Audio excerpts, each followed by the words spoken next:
Hello दोस्तों, तो कैसे हो? उम्मीद करते हैं कि आप ठीक होइएगा। आज हम आपको बताने वाले हैं घन, यानी कि क्यूब। ठीक है, ये घन है, क्यूब है। समझ गए? घन को इंग्लिश में क्या बोलेंगे? क्यूब। तो क्यूब होता क्या है, घन क्या चीज़ है? तो पहले उसके बारे में हम लोग बात करते हैं। तो कहते हैं एक समान 6 वर्गाकार पृष्ठों से घिरी, मतलब एक ही जैसा 6 वर्गाकार पृष्ठों से घिरी हुई बंद ठोस आकृति घन कहलाती है। ठीक है, चलिए हम घन लेकर के दिखा रहे हैं कि घन होता क्या चीज़ है।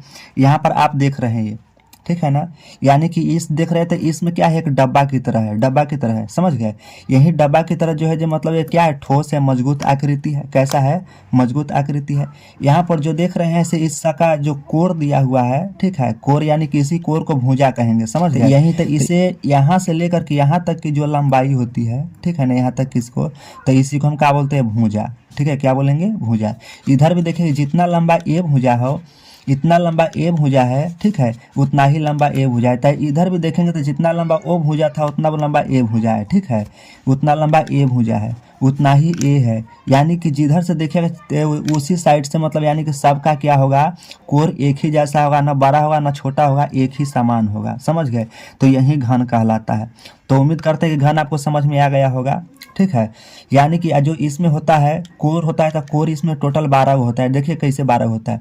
ये पहला कोर ये हुआ, दूसरा कोर ये है, तीसरा कोर यहाँ पर ये हुआ, चौथा कोर यानी कि 1 2 3 4। ठीक है, चारों कोर है।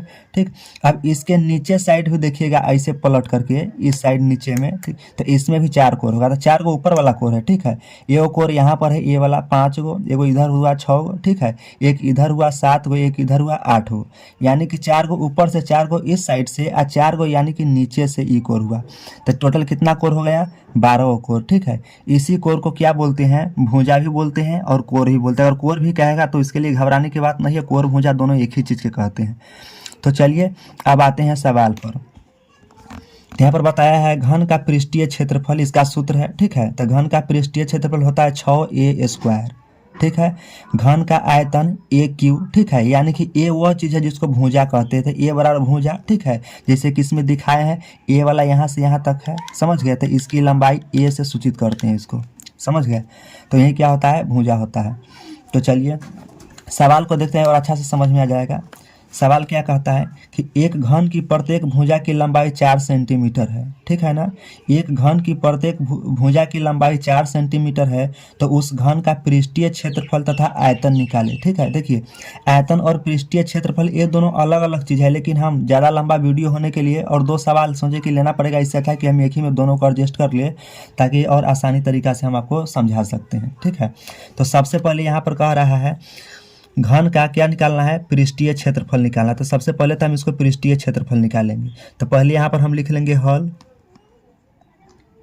ठीक है, यहाँ पर लंबाई कितना है? तो यहाँ पर लिख लीजिएगा 4 सेंटीमीटर। तो ए है तो यही लंबाई होता है, तो इसको कितना लिखेंगे?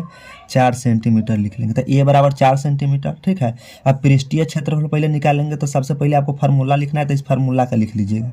ठीक है ना, A², इस फार्मूला पर। तो अब यहाँ पर क्या करना है? तो आपको 6 है तो बराबर दे करके यहाँ पर 6 लिख दीजिएगा। समझ गए? अब यहाँ पर क्या लिखा गया हुआ है? ए, तो भुजा ए है ना, तो यहाँ पर लिखेंगे गुने, पहले इसका विस्तारित रूप लिख लेते हैं। ठीक है, ए 2 गो है तो 2 बार हम ए करके ऐसे लिख लेंगे। समझ गए? इसका विस्तारित रूप हो गया। यानी कि जैसे कि एक पावर में 2 होता है ना, तो इसको ए को 2 बार ही लिखना पड़ता है। तो चलिए फिर, तो यहाँ पर कितना है? 6 है। तो यहाँ पर देख लीजिएगा गुने के चिन्ह। ठीक है, यहाँ पर कितना है? 4 है, तो फिर 4 लिख लीजिएगा। और 4 लिखने के बाद फिर यहाँ पर एक और ए है, तो एक और फिर उसी में से लिखेंगे गुने 4। ठीक है, तो चलिए अब इसको गुना करना है, तो 6 चौक 24। ठीक है ना, 24 में फिर 4 से गुना करेंगे तो कितना हो जाएगा?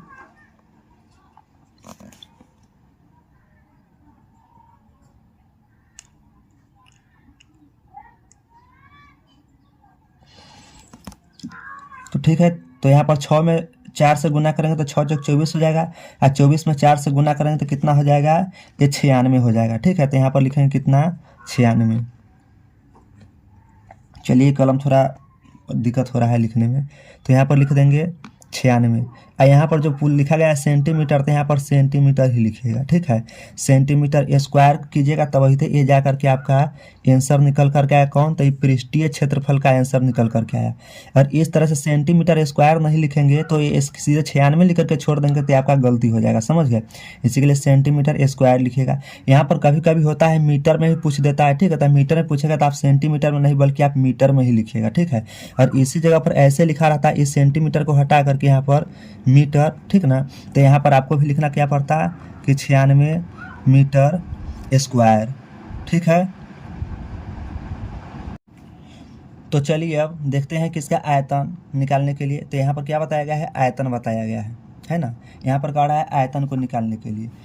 तो आयतन का इसका फार्मूला यहाँ पर लिखा हुआ है, जैसे कि पहले हम बताए हैं, घन का आयतन ए क्यू, यानी कि ए के आपको 3 बार लिखना है, तब यहाँ पर घन का आयतन निकालने के लिए लिख दीजिएगा, ठीक है। घन का आयतन, ठीक है।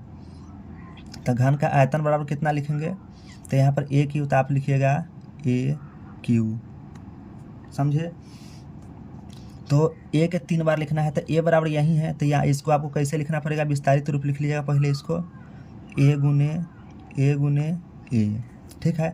अब 4 के फिर लिखिएगा 4 गुने 4, ठीक है। अब इस तीनों को गुना करेंगे तो क्या हो जाएगा, 4 चौका 16 और 16 चौका 64, ठीक है ना। तो यहाँ पर क्या हो जाएगा 64, ठीक है, 64 सेंटीमीटर। यहाँ पर जब देखिएगा फार्मूला में आयतन निकाला जाता है तो ए क्यू होता है, तो आपको सेंटीमीटर क्यू ही लिखना है, ठीक है।